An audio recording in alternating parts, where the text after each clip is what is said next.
Wala siya'y trabaho, wala sa siya'y asawa.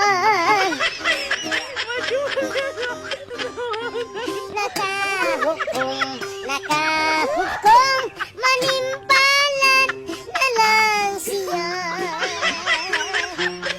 Nilarga sa Manila, sa Maynila siya nilarga, na may putos ang iyang dala. Sa Maynila, iswatir ang Pinoy anak.